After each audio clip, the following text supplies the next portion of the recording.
First of all, Irvin, thank you so much for doing this in these very trying times. How's the family doing these days? Everybody's doing good, Jim. Just you know, uh, I think that the world has changed so much, and my kids are learning a lot. And in terms of first dealing with a pandemic, and now with Floyd, um, you think about his death and everything, and now understanding how they're young and they want to support, what Mr. Floyd went through in terms of being murdered, and they're all involved. So it's nice to see that my kids are want to protest in a peaceful way and be involved in making and bringing about change. So there are these life lessons that they're learning at a very early age, right? Yeah, exactly. And racism, we got to get rid of it. It should be. We shouldn't have to deal with this. And I told people my father had to go through it. Now I'm going through it and I'm going through it with my kids. But I would say that I'm so happy to see that the protesters are marching in peace, and they're strong, they're united, and they've been bringing their powerful voice to the world of that things have to change. And I'm happy to see that. I'm happy to see that the looting has stopped and burning of buildings. We can't have that. You have to do it in a peaceful way. You have to do it in a way that your voice can be heard around the world. And the only way you can do that is a peaceful march. And And it seems like the NBA is once again the leader as far as sports is concerned in coming to issues such as this. yes, no question about it. Well, we got a great commissioner in Adam Silver, and he supports all his players. And you can just see it around the league, Jim, that all the players are out there on the streets with the protesters and letting their voices be heard as well. And leading a lot of these marches, it's been beautiful to see the NBA players doing what they're doing. LeBron James has been amazing, I think, from day one, stepping out there and also all the tweets that he's been doing. And so I think he's been a strong leader for all the other players as well. So kudos to LeBron and his leadership. Him and Chris Paul really have rallied the players, and they're doing a fantastic job.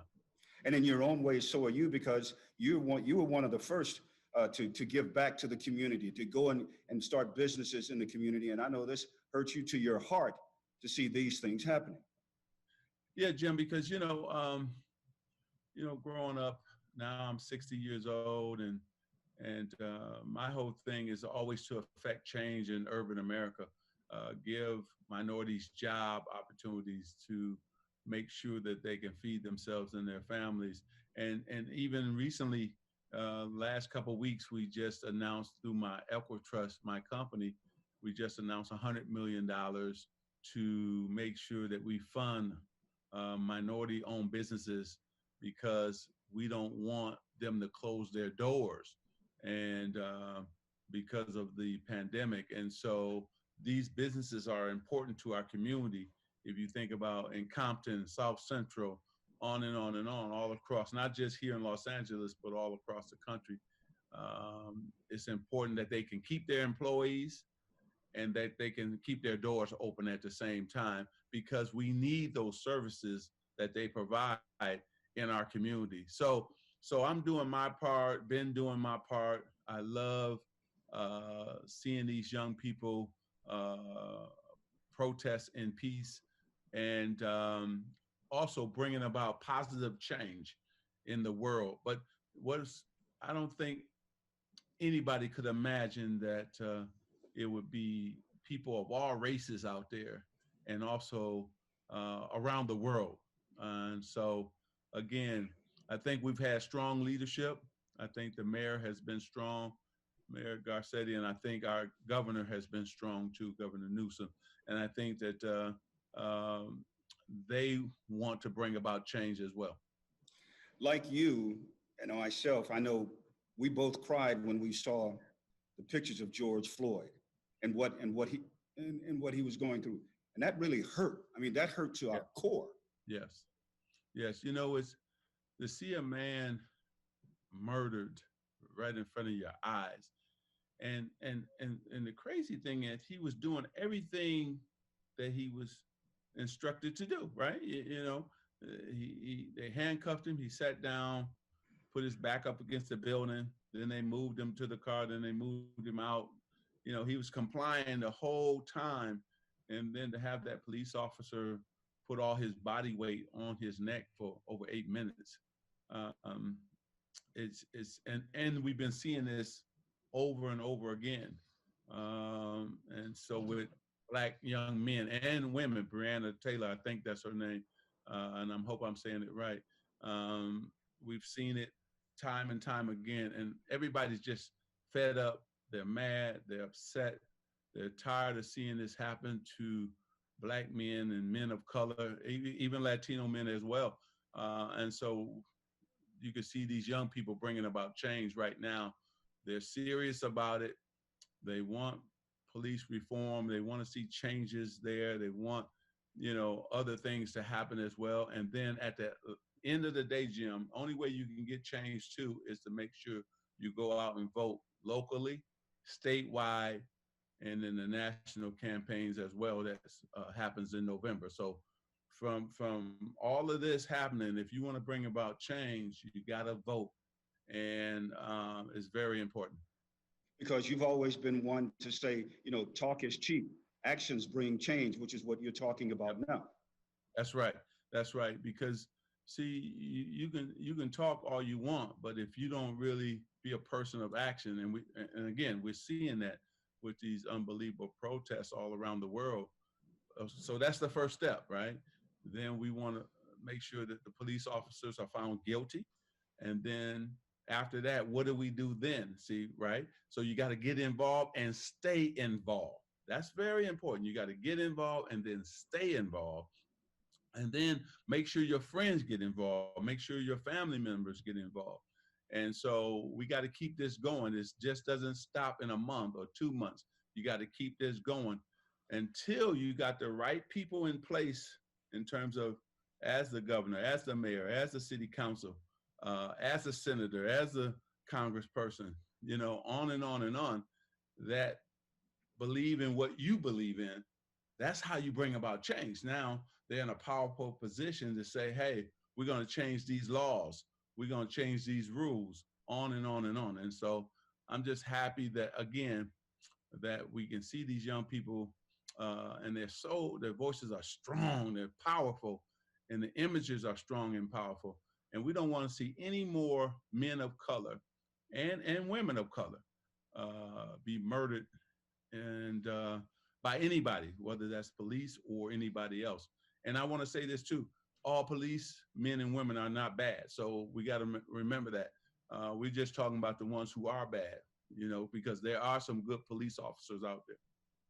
And you know how powerful and influential your voice is to our young people. You know that, don't you?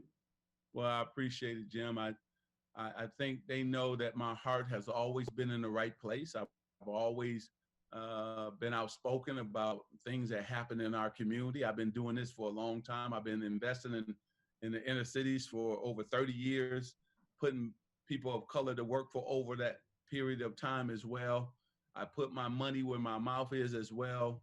When I stepped up with the 100 million, and matter of fact, we're going to do another 100 million. So I'm breaking news on the Jim Hill show. You know, we're going to do another 100 million. And so, you know, these are things that are needed. God has put me in a position to make sure that I give back and I bless other people, and that's what I'm trying to do. And it's just, I never thought that in my lifetime that I would see something like this happen. First, the virus and the pandemic, right? We're dealing with that, and then this protest that's going on. Wow, it's just something. So let's find solutions right now. We know the problem. Now we got to drive solutions.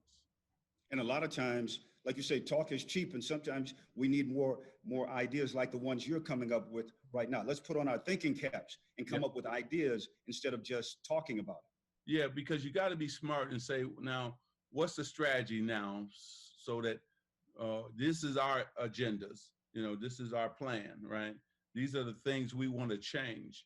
These are the things we want, the rules we want changed, as well as these are the rules we want implemented, right? So now we come up with that list, and now you go to the people who have been in position to bring about change. Those are the politicians and the lawmakers, and you put pressure on them to bring about change. And then all of us as business leaders, we got to provide more opportunities for people of color as well. Corporate America got to now let us be in the C-suite, put us on boards, because our opinions and our ideals are good and they count for something. So corporate America also has to change too. And so it can't be the good old white boys club anymore. You have to allow minorities in that club, and it's better for everybody. And so these are some of the changes we have to do. And then on Wall Street, allow African Americans, Latinos to participate on Wall Street, to have those jobs, because they locked us out of Wall Street too long. We have to be there. So it's a lot of things we have to change, and we all got to be like-minded, get together and say, hey, step by step, we want to make these changes, and we all got to be in sync with each other and do it out of love and unity. Very important. And of course, we got to keep the faith while we try to do these things. That's right. That's right. Make sure that we stay in prayer, make sure that we stay blessed, making sure that we give thanks to the Lord, and also too, let everybody speak. That's another thing, Jim. So it's not one person, it's not two, it's not. Let everybody speak their mind and have a voice. If you were being the leader that you are right now, do you foresee you leading in any other capacity, like in the political world? Well, I think that now you just say, okay, just like I played as a basketball player, right? I wanted to, okay, what do I need to do to help us win the game tonight, right? And so some nights I scored, some nights, most nights I was passing, so you figure out how to win the game. So right now, Jim, just like I did as a basketball player, I'm gonna do as a man and a businessman, and as a Black man, to figure out how and what I need to do to help bring about change and upward mobility for minorities in this situation. I'm gonna figure that out, and whatever that is, that's what I'm going to do. I'm gonna pray on it, and then I'm gonna go to work. Let's talk a little bit about basketball now, because when I mentioned it's back, see, there's the smile already. The smile is back because so is the NBA. Yes, I'm so happy that we're going to be back, because, Jim, when you think about the Lakers season, it was so fantastic. And this happened, right? This pandemic happens, and we all wanted to see what was going to happen. Are the Lakers going to win the championship? So now we still get to see, leave it over, if that's going to happen. So I'm happy that the NBA is coming back. Also, too, I think it's still going to come down to the Lakers and Clippers in the West. We don't know what's going to happen in the East, and or whether they're going to have this tournament where they seed everybody. If that's the way it goes, we can probably see the Lakers and Clippers for the championship too as well.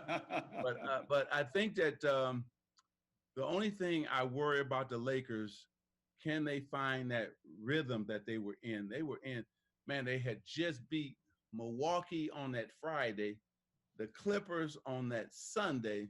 So those were the best two teams in basketball, right? Besides themselves. Mm-hmm. And so they were hitting on all cylinders. They looked like they were the team to beat. And I just hope that they can recapture that, because it's been a long time that they've been sitting at home. Of course, they've been working out, running and trying to keep in shape, but can they recapture that is going to be the question. and no fans in the stands. And the players really feed off the fans in the stands. And now they're going to have to find other ways of motivation. Oh, well, I think they'll do that. The guys will motivate each other. And then they know that they're chasing a championship. See, they're close. Now, some of the other teams may have a problem being motivated, but the Lakers, I think, will be self-motivated. LeBron James wants to win the championship. I mean, he signed up, Jim, to win a championship here in Los Angeles. So then the Anthony Davis trade really helped him understand, we really got a shot. And then all the other people that Danny Green and so on and on and all the other players that signed up, I think that Coach Vogel has done a fantastic job. Give Rob Pelinka a lot of credit for bringing in the right pieces. And then Jeannie Buss, our ultimate leader, you have to give her a lot of credit because, she was put in a tough situation, especially when I left, and then had to make a tough decision on Coach Walton, and she made that decision.